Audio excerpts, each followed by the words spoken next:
السلام علیکم ورحمۃ اللہ وبرکاتہ۔ حضرات محترم، آج ہم تختی نمبر 9 اظہار پڑھیں گے۔ اس چیپٹر کا نام ہے اظہار۔ اب اظہار کسے کہتے ہیں؟ چلیے دیکھیے، تنوین و نون ساکین کا قاعدہ، یہ پہلا قاعدہ ہے۔ جیسا کہ میں نے پچھلے سبق میں آپ کو بتایا تھا کہ تنوین اور نون ساکین کے 4 قاعدے ہوتے ہیں، ان میں سے آج ہم پہلے قاعدے کو پڑھیں گے جس کا نام ہے اظہار۔ حروف حلقی 6 ہیں حضرات محترم۔ یہ جو حروف اظہار ہیں ان کو حروف حلقی بھی کہا جاتا ہے، حروف اظہار بھی کہا جاتا ہے۔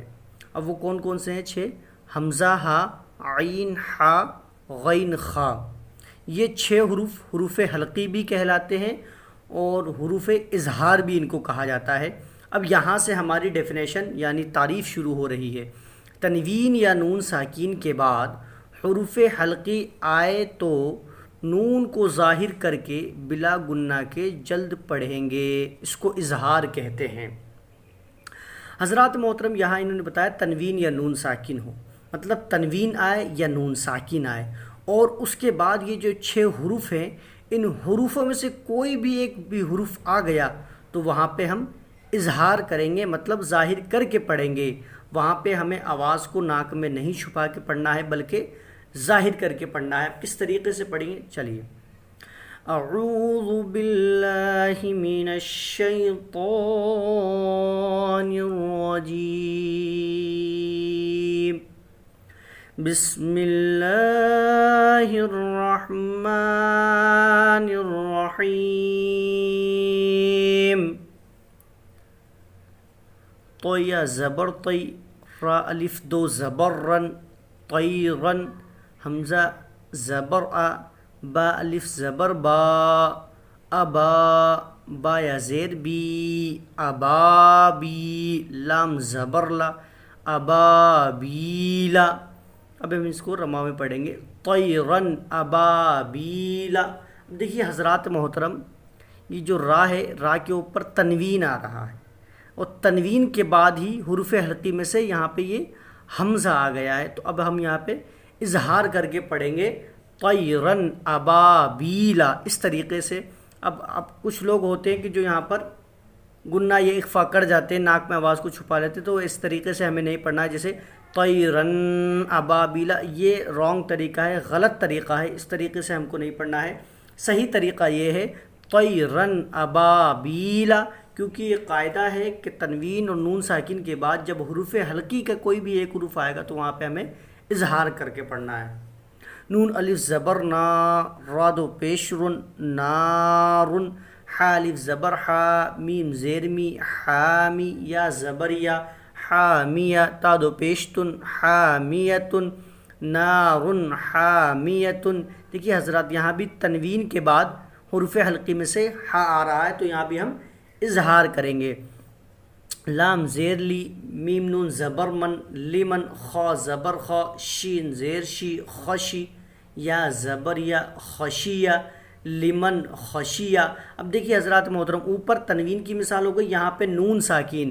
نون ساکین آپ کو معلوم ہے کہ جس حرف پر یہ جزم آتا ہے اس کو نون ساکین کہتے ہیں، اور نون ساکین کے بعد حرف حلقی کے 6 حروفوں میں سے خا آ رہا ہے، اس لیے یہاں بھی ہم ظاہر کر کے پڑھیں گے لمن خشیہ۔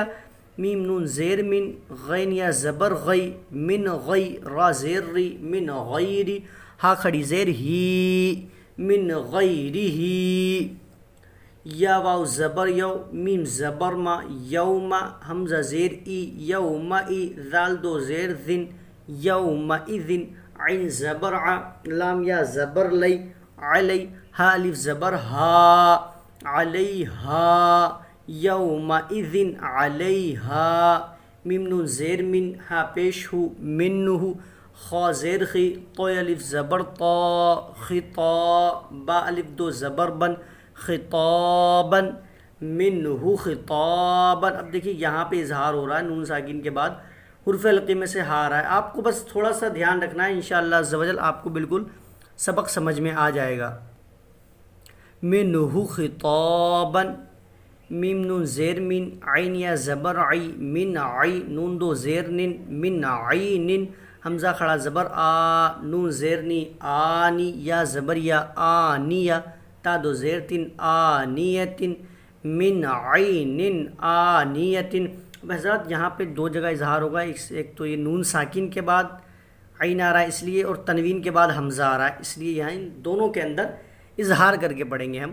کاف پیش کو، فا پیش فو، کوفو، واو الف دو زبر ون، کوفو ون، حمزہ زبر آ، حا زبر حا، آحا، دال دو پیش دن، احدن، کوفو ون احدن، فا زبر فا، میم نون زبر من، فمن، عین پیش عو، فا زیر فی، عفی، یا زبر یا، عفیہ، فمن عفیہ، میم نون زیر من، حمزہ زبر آ، من آ، خا یا زیر خی، من اخی، ہا زیر ہی، من اخیہ، میم نون زبر من، حمزہ زبر آ، ذال زیر ذی، اذی، نون زبرنا، اذینا، من اذینا، کاف زیر کی، تا الف زبر تا، کتاب، با دو پیش بن، کتابن، حا زبر حا، کاف یا زیر کی، حکیم، میم دو پیش من، حکیم، کتاب حکیم، عین زبر ع، ذال الف زبر ذا، عذا، با دو پیش بن،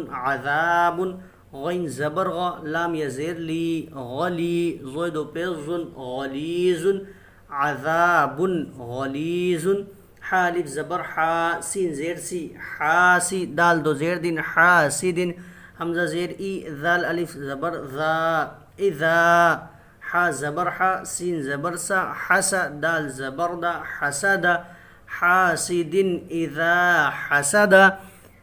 حضرات محترم، تو آج ہمارا یہ تختی نمبر 9 اظہار بھی پورا ہو گیا۔ ایک بار پھر سمجھ لیجیے حضرات، تنوین یا نون ساکن کے بعد جب بھی یہ 6 حروف آئیں گے تو ہمیں نون کی جو آواز آ رہی ہے اس کو ظاہر کر کے پڑھنا ہے، ناک میں چھپا کے نہیں پڑھنا ہے۔